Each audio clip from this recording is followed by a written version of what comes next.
Well, this is about as good of a takedown of a mainstream media cult member as you're likely to see. Let's get right to it. I would only just add that, we have spoken to people who have been sacked that used to be in content moderation, and we've spoken to people very recently who were involved in moderation, and they just say there's not enough people to police this stuff, particularly around hate speech in the company. Is that what hate that speech are you talking about? I mean, you use Twitter. Right. Do you see a rise in hate speech? I mean, But just a personal anecdote, like what do you? I don't. Personally, for you, I would see I get more of that kind of content, yeah, personally. But I'm not going to talk to the rest of for the rest of Twitter. So you see more hate speech personally? I would say I would see more hateful content in that. Content you don't like or hateful? What do you mean to describe a hateful thing? Yeah, I mean, just content that will solicit a reaction, something that may include something that is slightly racist or slightly sexist, those kinds of things. So you think if something is slightly sexist, it should be banned? No, is that what you're saying? I'm not saying anything. I'm saying. Well, I'm just curious. I'm trying to understand what you mean by hateful content, and I'm asking for specific examples. And you just said that if something is slightly sexist, that's hateful content. Does that mean that it should be banned? Well, you've asked me whether my feed, whether it's got less or more. I'd say it's got slightly more. That's why I'm asking for examples. So I think we've all picked up on the fact by now that this BBC reporter's argument is completely empty. And that's because this has nothing to do with truth. This has to do with agenda. This has to do with narrative. And what we're witnessing here is Elon Musk ripping off that cloak of that objectivity from this reporter and throwing it on the ground and stepping on it and saying, "You are a fraud." And it's a beautiful thing to see. Can you name one example? I honestly don't use. Honestly, I you don't. Can't name a single example. I'll tell you why. Because I don't actually use that for you feed anymore. Because I just don't particularly like it. But you and said actually, a lot of people are quite similar. I only look at hang on a second. You said you've seen more following. hateful content, but you can't name a single example, not even one. I'm not sure I've used that feed for the last 3 or 4 weeks. And then how did you see the hateful content?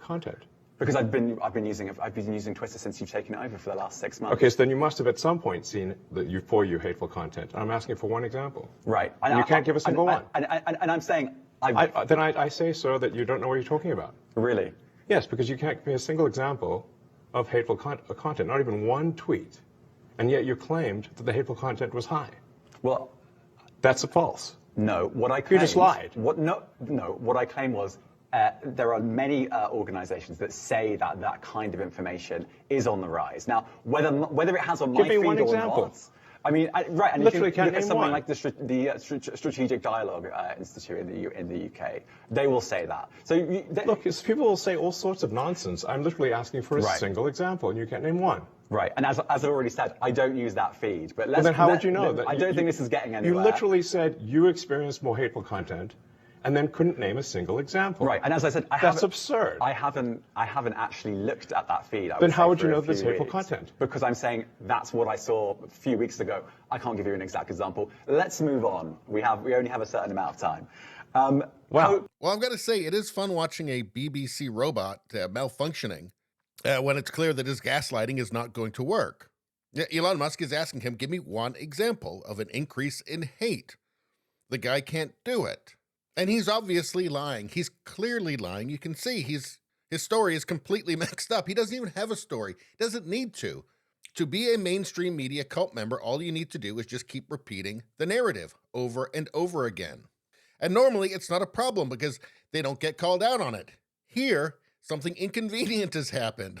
Elon Musk is not taking it. Again, he's calling out this guy's gaslighting. And because this guy never gets any pushback, he doesn't know what to do. He's got nothing. Because normal operations are, you just lie and you get away with it. Musk isn't letting that happen, and it's a beautiful thing to behold. COVID misinformation. You changed the COVID misinformation Has rules. BBC changed its COVID misinformation? The BBC does not set the rules on Twitter, so I'm asking you. No, I'm talking about the BBC's misinformation about COVID.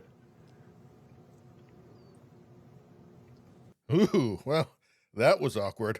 In his mind, he's thinking, we just tell people what we want them to think. I'm literally asking you about, you changed the labels, the COVID misinformation labels. There used to be a policy, and then it then disappeared. Why do that? Well, COVID is no longer an issue.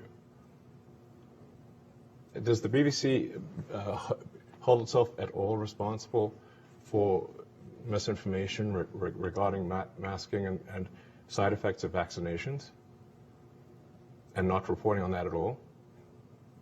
And what about the fact that the BBC was put under pressure by the British government to change its editorial policy? Are you aware of that?